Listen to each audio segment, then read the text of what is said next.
Hi friends, எல்லோருக்கும் வணக்கம். இன்றைக்கி யூனிவர்ஸ் டிவைன் மெசேஜ் 369 சேனலுக்கு உங்களை அன்போடு வரவேற்கிறேன். இன்றைக்கி நான் சில செட் ஆஃப் கார்ட்ஸ் உங்கள் முன்னாடி வச்சுருக்கேன். இந்த கார்ட்ஸில் நம்ம என்ன பண்ண போகிறோம் அப்படின்னா, நோ கான்டாக்ட் சுச்சுவேஷன் எதனால் வந்திருக்கு, அங்கே என்ன நடந்துட்டுருக்கு அப்படின்னு சில விஷயங்களை உங்களுக்கு நம்ம ஏஞ்சல் கிட்ட கேட்டு கிளாரிஃபை பண்ணி சில செட் ஆஃப் கார்ட்ஸ் நான் எடுத்து வச்சுருக்கேன். இந்த கார்ட்ஸில் நம்ம ஃபஸ்ட்டு கார்டு பார்க்க போகிறது அப்படின்னு பார்த்தீங்கன்னா 7 ஆஃப் ஸ்வார்ட்ஸ். இந்த கார்டு என்ன சொல்லுது அப்படின்னா, அவங்க உங்களுக்கு பண்ண ஒரு பிட்ரேலும் ஒரு ஏமாற்று வேலையும் உங்களை விட்டுட்டு போன சில விஷயங்களையும் காமிக்குது. அவங்கள நிஜமாவே உங்களை உங்களுக்கு தெரியாமல் நிறையா கெட்ட விஷயங்கள் பண்ணியிருக்காங்க, உங்களை ஏமாத்திருக்காங்க.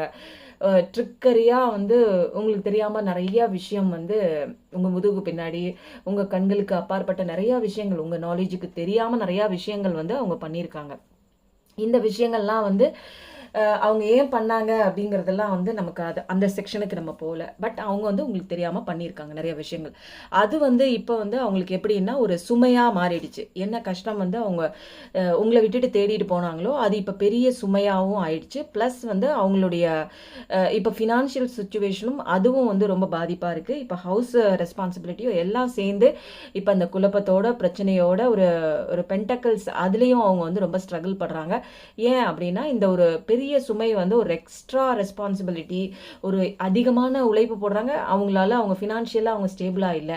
ஏற்கனவே நம்பி போன ஒரு விஷயம் அதுலேயும் தோல்வி, வீட்லேயும் ஹெவியான ஒரு ரெஸ்பான்சிபிலிட்டி, ஒரு கம்ப்ளீஷனே இல்லாத ஒரு ஸ்டேஜ். மைண்டு ஒரு இடத்துல கூட அவங்களுக்கு பீஸ்ஃபுல்லாக இல்லை. உழைச்சிட்டே இருக்காங்க, எதுக்கு உழைக்கிறோன்னு தெரியல. ஒரு இடத்துக்கு நம்பி போகிறாங்க. உங்களுக்கு என்ன விஷயம் பண்ணாங்களோ அதே விஷயம் அவங்களுக்கு பிட்ரேலாக நடந்திருக்கு. ஒரு தேர்ட் பார்ட்டியை நம்பி உங்களை விட்டுட்டு போயிருக்காங்க. உங்களுக்கு தெரியாமல் அவங்க நிறைய தவறு பண்ணியிருக்காங்க. இப்போ அவங்க என்ன பண்ணியிருக்காங்க, ஏமாத்திட்டு போயிட்டாங்க. இப்போ அந்த ஒரு சுமையில் இருக்காங்க. அடுத்த கார்ட்ஸ் என்ன பண்ணுது அப்படின்னு பார்த்தா, இப்போ அவங்களுக்கு 7 ஆஃப் கப்ஸ் அப்படின்னா இப்போ 7 கப்ஸ் இருந்தாலும் உங்களுக்கு பண்ண அந்த துரோகத்தினால அவங்க ஒரு சோகமான ஒரு மைண்டு ஒரு கன்ஃபியூஷன் ஸ்டேட்டில் ஒரு நிம்மதியான வாழ்க்கை இல்லை. எதிர்த்தாப்புல ஒரு 7 ஆஃப் கப்ஸ் இருக்குது. பட் ஒரு ஏமாற்றமாக தான் இருக்குது. அவர் நம்பி போன ஒரு விஷயம் இப்போ ஏமாற்றத்தில் இருக்குது. உங்களை ஏமாத்தின மாதிரியே அந்த பொண்ணு, அந்த தேர்ட் பார்ட்டி, ஐ மீன் இதை ஜென்ஸும் பார்ப்பாங்க, லேடிஸும் பார்ப்பாங்க. ஸோ ஒரு ஒரு எனர்ஜியாக எடுத்துக்கோங்க. பார்க்குறவங்க யாரோ அவங்க ஆப்போசிட் எனர்ஜி பர்சன் அவங்கள ஒரு ஏமாற்றுதலுக்கு இப்போ அவங்க வந்துட்டாங்க. இப்போ அடுத்த செட் ஆஃப் கார்ட்ஸ் எதனால வந்திருக்கு அப்படின்னா, இதெல்லாம் ஒரு குரூப் ஆஃப் பீப்புள் சேர்ந்து தான் இவங்களை ஏமாற்றிருக்காங்க. இவங்க நல்லவன் நினச்சிட்டு யார்கிட்ட போனாங்களோ அவங்களுடைய ஃபேமிலிஸாக இருக்கலாம், ஃப்ரெண்ட்ஸாக இருக்கலாம், கொலீக்ஸாக இருக்கலாம், எல்லாரும் சேர்ந்து தான் இவங்களுக்கு ஒரு பிட்ரேலோ இந்த வலியும் இந்த பெயினும் கொடுத்துட்டு அவங்க இப்போ என்ஜாய்மெண்ட்டில் இருக்காங்க. அவங்க ஒரு செலிப்ரேஷனோட இருக்காங்க. பட் இவங்களை ஏமாத்திட்டு இருக்காங்க. இத்தனை தவறுதலும் ஏன் நடந்திருக்கு அப்படின்னா, இதெல்லாம் ஒரு டிவைனோட ஒரு பனிஷ்மெண்ட் மாதிரி நடந்து இன்னைக்கு அவங்க ஒரு டெத் அப்படிங்கிற ஒரு சுச்சுவேஷனுக்கு வந்திருக்காங்க. டெத்து கார்டு அப்படிங்கிறது ஆக்சுவலாக ஒரு தவறுதலான ஒரு கார்டு கிடையாது. இதுதான் அந்த டெத்துக்கு அப்புறம் ஒரு நியூ லைஃப் பிகினிங் இருக்குது. ஏன்னா அவங்க இவ்வளோ தப்பு பண்ணியிருக்காங்க.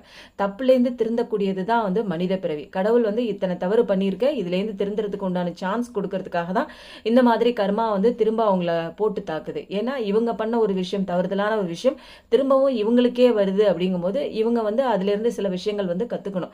சில விஷயங்களை முடிச்சாதான் சில விஷயங்கள் இவங்களுக்கு ஆரம்பமாகும். சேஞ்சஸ் வாழ்க்கையில் வரும். நிறைய மாற்றங்கள் ஏற்படும். ஒரு இடத்துலேருந்து இன்னொரு இடத்திற்கு புதிதாக பிறந்த மனிதர்கள் போல வருவாங்க. ஏன்னா இது எண்ட் ஆஃப் சைக்கிள். அவங்களுடைய பழைய சைக்கிள்லாம் முடிஞ்சிட்டு புதிய சைக்கிள் ஆரம்பமாகணும் அப்படின்னா, பழசில் அவங்க பண்ண துரோகம், உங்களுக்கு செய்யப்பட்ட அந்த ஒரு ஏமாற்றம், ஒரு உங்களை விட்டுட்டு போன அந்த ஒரு சில விஷயங்கள் எல்லாம் அவங்க ரெக்ரெஷன் பட்டு திருந்தி அவங்க சில விஷயங்கள் மாற்றம் அடைந்து கொண்டு வரும்போது தான் மனமாற்றம் அடையணும். தவறுக்கு உண்டான பிராயச்சித்தம் செய்யணும். தவறுதலை ஃபஸ்ட்டு உணரணும். அப்போ தான் இந்த டெத்து முடிஞ்சு அவங்களுக்கு பிகினிங் ஆகும். இத்தனை கஷ்டங்களும் உங்களுக்கு பண்ணிட்டு அவங்க எப்படி நிம்மதியாக இருக்க முடியும்? கடவுள்னு ஒருத்தர் இருக்காரு இல்லை, யார் பார்க்கலைனாலும் கடவுள் பார்த்துட்டு இருக்காங்கல்ல. அதனால தான் இப்போ ஒரு டெத்து சுச்சுவேஷனை அவங்க சந்திச்சிட்டு இருக்காங்க. இதெல்லாம் எதுக்குன்னா ஒரு கர்மாக்காக. இப்போ அவங்க ரொம்ப கன்ஃபியூஷன் ஸ்டேட்டில் இருக்காங்க. உங்களுக்காக நிறைய ரெக்ரெஷன் பண்ணுறாங்க. ஏன்னா அவங்க லைஃப்பில் நிறைய ஃபெயிலியர் பார்த்துட்டாங்க. ஒட்டுமொத்தமாக எத்தனை விஷயங்களும் துன்பமான விஷயங்களும் ஒன்று சேர்ந்துக்குச்சு. ஏமாற்றம் வந்துருச்சு. நம்பி போன ஒரு இடத்துலேருந்து நம்பிக்கையின்மை, முதுகு குத்தல், பிட்ரேயல், ஒரு பிஸ்னஸில் லாஸ் ஆகிடுச்சு. குடும்பத்துலேயும் நிறைய சண்டை சச்சரவுகள், குடும்ப பொறுப்புகளும் அதிகமாகிடுச்சு. அதனால கடவுள் கொடுக்குற ஆப்பர்ச்சுனிட்டி கொடுத்தா கூட அவங்களால திரும்பி பார்க்க முடியல. பழசில் பண்ண தப்பு, ரெக்ரெஷன், இந்த மாதிரி மாதிரி ஒரு ஃபீலிங்லேயே ஒரு சேட்னஸ்லேயே தலையை குனிஞ்சு அவங்க வந்து பக்கத்தில் இருக்கிற ஆப்பர்ச்சுனிட்டி கூட திரும்பி பார்க்க முடியல. ஏன்னா வாழ்க்கை அப்படிங்கிறது வந்து கஷ்டம் நஷ்டம், நல்லது கெட்டது, இந்த மாதிரி எல்லா விஷயங்களும் கலந்து வர்றது தான் ஒரு வாழ்க்கை. அந்த வாழ்க்கையில் கஷ்டத்தை மட்டுமே சிந்திச்சிட்டு இருக்காங்க. இப்போ வந்து அவங்க வந்து இதெல்லாம் முடிச்சு ஒரு ஸ்டேஜில் வந்து ஒரு ஹெரோஃபன் ஸ்டேஜில் வந்திருக்காங்க. இதில் என்னன்னா இன்ட்யூஷன், தனக்குள்ளே வந்து போய் ஒரு இன்ட்யூஷன் சொல்லக்கூடிய ஒரு விஷயம், கடவுள் வந்து கத்திட்டு இருக்காங்க, இந்த மாதிரி பண்ணாத திருந்துன்னு சொல்ற அந்த ஒரு விஷயத்த வந்து கேட்க ஆரம்பிச்சிருக்காங்க. ட்ரெடிஷ்னலா இருக்கக்கூடிய ஒரு ஃபேமிலி தான், பட் வந்து இவர் தவறுதலா ஒரு விஷயத்தினால மாறி போயிருக்காங்க. இப்போ ஏன்னா இது வந்து இந்த உங்களுடைய பர்சன் வந்து நிச்சயமா சோஷியலால அப்ரூவல் பண்ணப்பட்ட ஒரு பர்சனாக தான் இருக்கணும் கன்ஃபார்மா.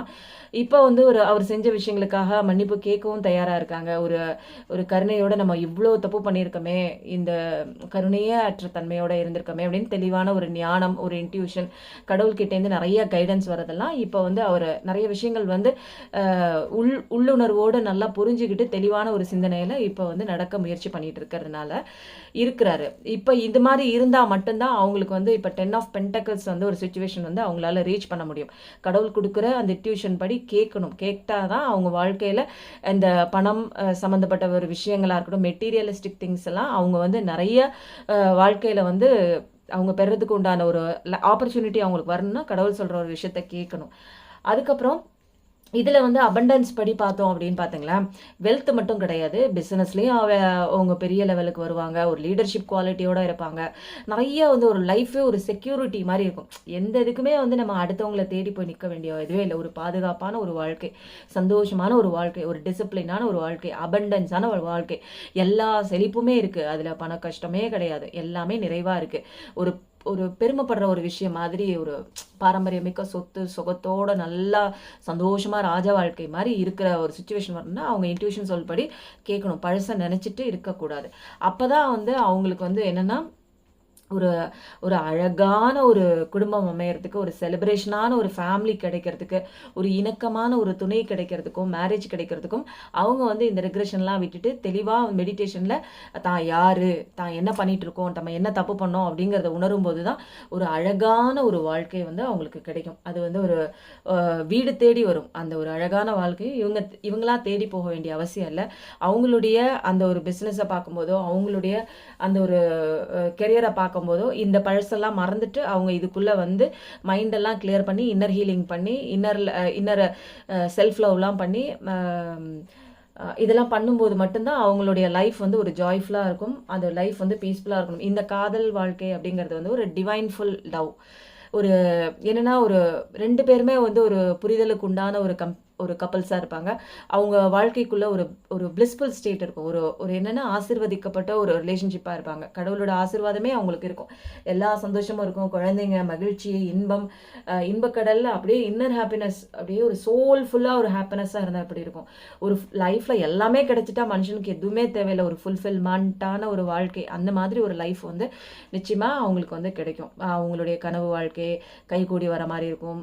நிறைய விஷயங்கள் அன்பு அன்பு அன்பு அன்புன்னு நிறைய இருக்கும். நிறைய சப்போர்ட்டும் இருக்கும். இந்த சேனல், இந்த மெசேஜ் உங்களுக்கு பிடிச்சிருந்துன்னா லைக் பண்ணுங்கள், ஷேர் பண்ணுங்கள், சப்ஸ்கிரைப் பண்ணுங்கள். தேங்க்யூ.